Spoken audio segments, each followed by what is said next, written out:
یہ ناظرین کرام بہت سارے آرٹیکل ہیں. سب سے پہلے منیر میں منیر صاحب پتہ نہیں کہاں چھپ گئے ہیں. بڑے کام کے آدمی تھے, ہمارے رفیق کار رہے ہیں.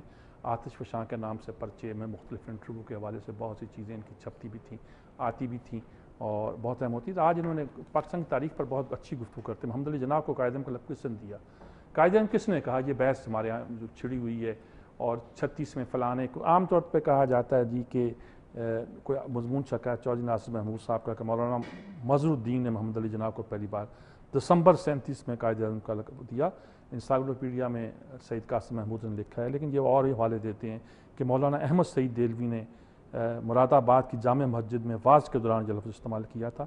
اور شریف المجاہد کے مطابق جناح صاحب کو کسی لیگ سیشن میں پہلی بار قائد اعظم کا خطاب مولانا ظفر علی خان نے پکارا تھا, وہ حوالہ بھی ہے اور وہ دسمبر سے پہلے کا ہے. اور اس طرح کے بہت سارے حوالے انہوں نے دیے ہیں کہ پہلی بار کس نے. خواجہ حسن نظامی کا نام آتا ہے کہ انہوں نے پہلی بار ان کو لکھا تھا.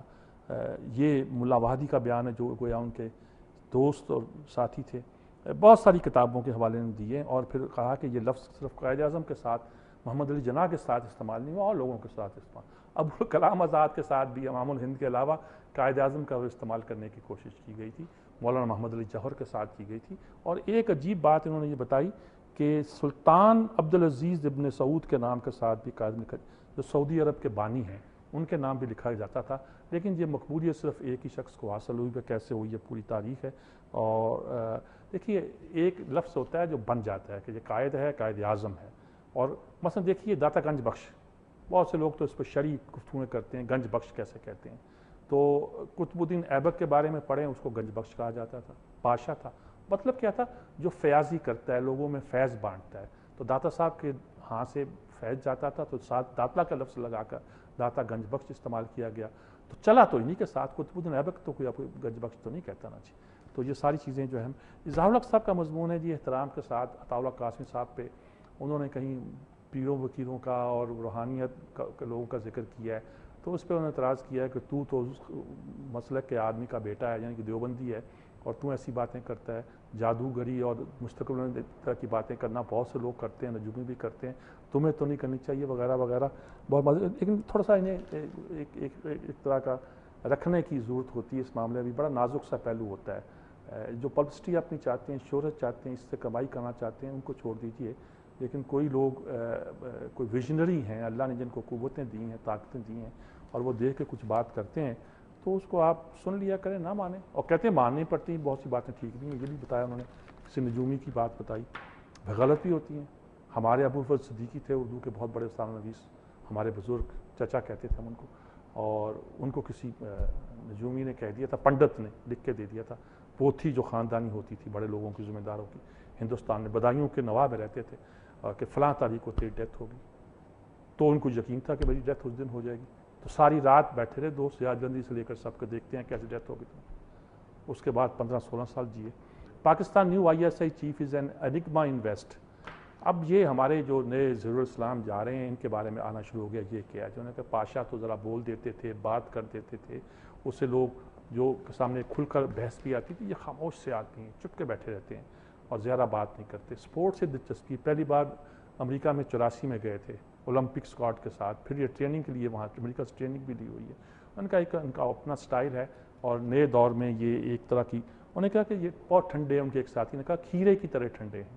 پتہ نہیں تاثیر کے لحاظ سے کہا یا ویسے ٹھنڈا ہوتا ہے, تو کھیرے کی طرح ٹھنڈے, لائک کمبر. تو اب یہ انہوں نے کہا کہ ان کی زیادہ لڑائی جو ہے کشمیر میں رہی ہے, اور یہاں کراچی کے کور کمانڈر رہے ہیں, جہاں ایک اب پہلی بار گویا 2 کے تو کراچی کشمیر تو ہو گیا, تیسرا کابل ہے. تیسرے اب فرنٹ پہ انہوں نے تیسرا کے نہیں لکھا. یہ پرانے مضمون کی یاد دہانی کرا رہا ہوں, شاید مشاہد حسین کا تھا, جس کو ہم لوگ بھی بڑے کوٹ کرتے رہے تھے کہ 3 کے ہیں جو پاکستان کے اس خطے کی قسمت کا فیصلہ کریں گے. تو تیسرے کے کی طرف اب ان کی توجہ ہے. وہاں یہ کیا کرتے ہیں, کیسے کرتے ہیں. انہوں نے کہا کہ یہ جو مانگیں گے, جو ان کے انہوں نے کہا کہ the ISI has become very KGB like, its Moscow rules, but without the restraint. انہوں نے کہا یہ تو بالکل ان کا جو سٹائل ہے بڑا سخت ہو گیا وغیرہ, اگرچہ یہ بہت ٹھنڈے ہیں, تو کیا ہو سکتا ہے کیا نہیں ہو سکتا اس پر ہے. اچھا جی، ایک اور مزے کا عبدالقادر حسن صاحب نے ایک بات کی ہے، وہ یہ ہے کہ وہ جو محترم سکندر، انہوں نے سکندر مرزا کے خلاف کچھ اور لوگوں کے خلاف کچھ لکھا ہوا تو ایک نے لکھا کہ بھائی صاحب لکھا ہوگا کہ جعفر صادق کی اولاد شاید جعفر کی اولاد سے ہیں، کیونکہ ان کے جو پوتے ہیں انہوں نے کتاب لکھی ہے میر جعفر کے حوالے سے شاید لکھی ہے، اپنے آپ کو بتایا، اور اس لیے انہوں نے کہا کہ لیکن انہوں نے اچھے کام کیے ہیں وہ تو نظر انداز نہ کیجیے. مثلاً 350 پاؤنڈ کی پینشن پر وقت گزارا، ایک پیسہ نہیں لوٹا. ارے ہمارے پرانے سیاستدان جو تھے، جو لوگ جو تھے، ان پر اختلافات تو کریں لیکن ان میں کچھ خوبیاں بھی تھیں. پیسے ویسے کا کوئی نہیں آتا تھا کسی کے بارے میں کس نے پیسہ لوٹا ہے. دولتانہ پہ اتنے اعتراضات ہوتے ہیں. 5000 ایکڑ زمین تھی جب وہ ایکڑ کے مربع پہ، جب مرا تو 500 تھی. تو یہ لوگ تو لوٹنے کے بجائے اپنی جیب سے خرچ کرتے ہیں اور کام کرتے ہیں. بہرحال انہوں نے سکندر مرزا کے حوالے سے کچھ باتیں وضاحت بھی کی ہیں. یہ بڑے ہماری تاریخ، مثلا غلام محمد ہے، جب پہلی بار وہ مسلم لیگ کی وزارت ہندوستان 46 میں قائم ہوئی تو وزارت خزانہ لیاقت علی کو دے دی گئی کہ اب چلا نہیں پائے گا. تو غلام محمد صاحب اس وقت حیدرآباد میں اس کے ایڈوائزر تھے، فائنانس ایڈوائزر، وہ اور شیخ چودھری محمد علی یا چودھری محمد علی انہوں نے مل کر بجٹ بنا دیا اور ہندو کی حیثیت ایسی کر دی، کانگریس کی حیثیت ایسی ہو گئی. تو پاکستان بننے کے بعد محمد علی تو بڑے فخر سے کہتے ہیں کہ پاکستان کے جو اس وقت وزیر خزانہ 4 سال یہ رہے، اس کے بعد چودھری محمد علی رہے. وہ کہتے ہیں کہ ہم نے جو بجٹ بنائے تھے وہ فاضل بجٹ تھے، کبھی ہم نے سوچا نہیں تھا ڈیفیسٹ بجٹ بنانے کی. تو بہت سی باتیں. انڈوکٹرائنائزیشن ان ہانگ کانگ جی اب چین کا حصہ ہے. چین کا حصہ ہونے کے باوجود 1 کنٹری 2 سسٹم، وہاں سسٹم وہی ہے جو عام دنیا کا ہے. لیکن اب چین والوں کو معلوم ہوا کہ ایسا کہ میرا بچہ ہانگ کانگ کی جو ہے خاتون گھر آیا تو دیکھا کہ اس نے وہ چین کا جھنڈا بنانا سیکھا تھا. دیکھو کیسے 5 ستارے ہیں اور کیسا لال رنگ ہے، یہ پیلے ستارے ہیں، اور چین کا ترانہ یاد کیا ہوا تھا اور کچھ اور باتیں بھی. تو نے کہا یہ تو ان کو انڈوکٹرائن چینیوں کو خیال ہوا کہ ایک ایسا کہ نیشنل نصاب بنایا جائے کہ یہاں کے بچے بھی جو ہیں وہ، تو یہ اس پہ پریشان ہے کہ ہماری جو انڈیپینڈنٹ ویلیوز ہیں ان کا کیا بنے. ابھی تو 15 سال ہوئے ہیں نا. میں نے کہا اٹس ٹو ارلی. 35 سال میں چین کا خیال ہے نا کہ پھر 2 سسٹم رکھنے کی ضرورت نہیں بنے گی. انہوں نے کہا یہ کمیونسٹ ویلیوز کو ہمارے ہاں پروموٹ کر رہے ہیں. It's true that many Hong Kongers harbour ill feeling towards China. لیکن انہوں نے کہا اس بات پہ فخر بھی کرتے ہیں کہ ہم چینی ہیں. جب وہ میڈل جیتے ہیں تو ہمیں فخر ہوتا ہے، جب وہ کوئی اور راکٹ لانچ کرتے ہیں تو فخر ہوتا ہے، جب اور کوئی اس طرح کا بڑا کارنامہ کرتے ہیں تو فخر ہوتا ہے. تو ہم پیٹریاٹک لوگ ہیں، لیکن ابھی آپ جلدی کر رہے ہیں یہ سارا کام. اس طرح کے مسائل بھی قوموں میں آتے ہیں اور پیدا ہوتے ہیں. جی اچھا، دا پلے بوائے جنرل جی ہو وڈ لیڈ سیریا. لیں جی سن لیں.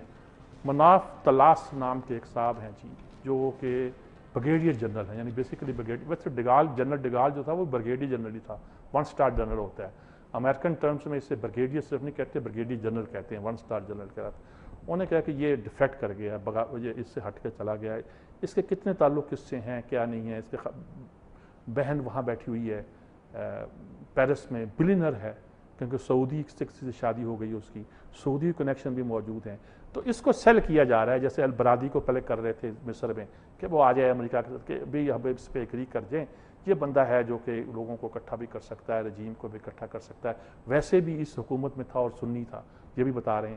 ہر چیز سیل کر رہے ہیں، آئیڈیا سیل کر رہے ہیں، نئی لیڈرشپ کو. اور ساتھ یہ بھی کر دا پلے بوائے جنرل. تصویر بھی یوں دی ہوئی ہے، بیٹھا ہوا موصوف جو ہے پلے بوائے لگ رہا ہے. ویسے اچھی عمر کا پلے بوائے ہے. جب آپ ذرا گرونا پیچ کے ہو جاتے ہیں تو اس میں جو پلے بوائے سٹائل ہے اس میں کھڑا ہے. میں نے کہا کہ یہ چل جائے گا کہ نہیں چلے گا یہ دوسری بات ہے، لیکن امریکنز جو ہیں اس کو سیل کر رہے ہیں آئیڈیاز کو اور اس کو کر رہے ہیں. اچھا، یہ رومنی جو گیا ہے امریکہ کا جو کینڈیڈیٹ ہے اوباما کے مقابلے میں اسرائیل میں، اور اس نے وہ ویگاس میں دوسری جگہ پہ طے کیا جوئے خانوں پہ بیٹھ. نہیں چاہتے کیا ہو آپ؟ پیسہ چاہتے ہو اسرائیل کا، یہودیوں کا پیسہ چاہتے ہو اپنی الیکشن کمپین کے لیے. لیکن جو امریکہ کا ایجنڈا ہے مڈل ایسٹ کے بارے میں ایز اے نیگوشیٹ، وہ تو آپ کمپرومائز کر رہے ہو نا جی، وہ تو آپ اس پہ عمل نہیں کر رہے نا جی. اچھا، یہ ایک عجیب و غریب بات ہے. امریکن یہ بھی چاہتے ہیں کہ جو کینڈیڈیٹ آتا ہے وہ پیسہ لینے کے لیے یہودیوں کو اور اسرائیل کو خوش کرتا ہے. کوئی بات ان کے خلاف نہ جائے گی تو پٹ جائے گا. دوسری طرف امریکہ کہتا ہے جی ہم نے تو وہاں رول یہ ادا کرنا ہے کہ صلح کرائی جائے اور ان کے ساتھ مذاکرات کرایا جائے. ہم اپنے اس رول کو چھوڑے جا رہے ہیں. اوباما تو آیا تھا نا، قاہرہ کی سپیچ لکھا تھا ہمارے شیروں نے کہ نپولین کی، وہ نپولین بھی ایک تقریر کی تھی ایک زمانے میں آ کے، بڑی زوردار جو چلنے والی. وہ اس وقت اس مسلمان ہندوستان کو شاید خطاب کر رہا تھا، عربوں کو خطاب کر رہا تھا اور بتانا چاہ رہا تھا کہ اگر میں آ گیا تو دنیا کی قسمت بدل جائے گی.